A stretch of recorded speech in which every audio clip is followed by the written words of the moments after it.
waba yiphunga elixaka ukwenza elaholela ekutheni umbheki webhilidi elisegoli iselbe asithele phezu kwesidumbu noma-ke kwesidumbu soyedwa wabaqwayizi abayisithupha ababebulewe.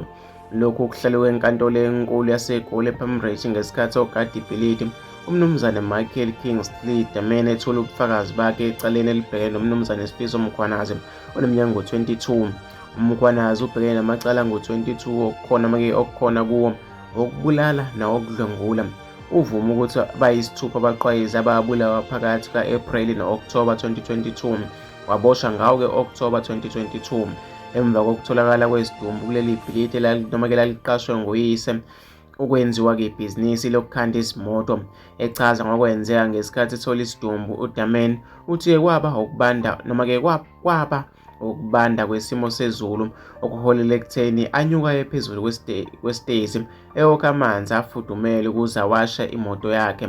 Uveze ukuthi ukuwasha imoto yakhe kule ndawo yinto ayevame ukuyenza njalo ngamasonto, kanti ngosuku athola ngalo isidumbu wayehamba nendodana yakhe neminyaka 4. Ngathi uma-ke ngifike esitezi ngashawa-ke yiphunga elixakile, ngakhetha ukubheka ukuthi ngabe-ke liqhamuka kusho-ke uDlamini. Uthe-ke noma-ke uthe kwathi emva noma-ke kwathi uma evula elinye lamahhovisi elalimnyama lingenagesi wasithela phezu kwaso isidumbu sowesifazane asibona nokuthi-ke akhanyise ngeselula. Udalula ukuthi wagijima wayobiza unogada ukuze ayobheka ukuthi owesifazane ushonile yini.